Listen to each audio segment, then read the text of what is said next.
In this video, I'll show you how to randomly assign employees to different groups in Excel. So I have a list of 12 employees here. I want to assign these 12 employees into 3 teams. So I want each team to have exactly 4 employees, and I want them to be completely random. So in order to achieve that using formula, first we have to use the WRAPROWS function. And that formula is currently displayed on the screen. I'm going to go ahead and apply it. There we go. So this WRAPROWS formula has taken this data set and basically distributed these names into 3 teams or 3 columns. And each column obviously got 4 employees. That's because we had a total of 12 employees. Now, if we wanted them to be assigned into, say, 4 teams, all we had to do is to change this number 3 at the end to 4.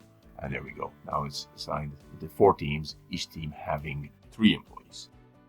Now, this is obviously very useful. However, this is not as random as we want it to be. As you can see, the formula has taken the first 3 names and placed them in the first row, the second 3 names in the second row, etc. And that's not as random as we want it to be. And to make it completely random, the next step is to create a helper column. And in that helper column, we're going to put the RAND formula, which is very simple. Equal sign, RAND, open parentheses, closing parentheses. Enter, and I'll drag this all the way down.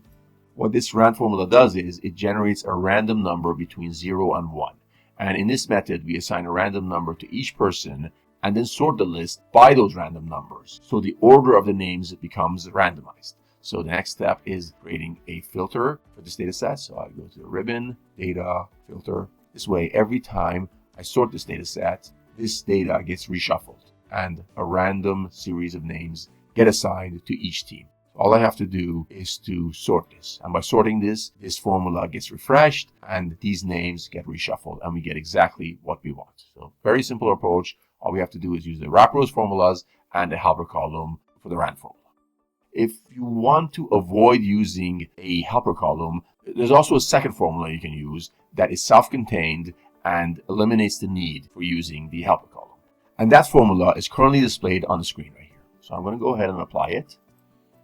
There we go. So this has been applied successfully. Now, this is completely self-sustained and we don't need to use the RAND helper column in this case. All we have to do is click on F9 and the data gets reshuffled, as you can see right here.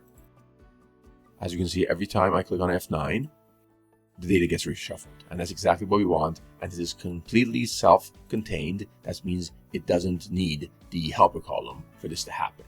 And all we have to do is apply this formula and click on F9, refresh the sheet, and the data gets reshuffled as desired. And that's how it's done. I hope you found this video useful and got some value out of it. If you did, make sure to give this video a thumbs up. Also, if you're new to my channel and you haven't subscribed already, make sure to subscribe and also turn on notifications so you won't miss out on future videos. See you soon.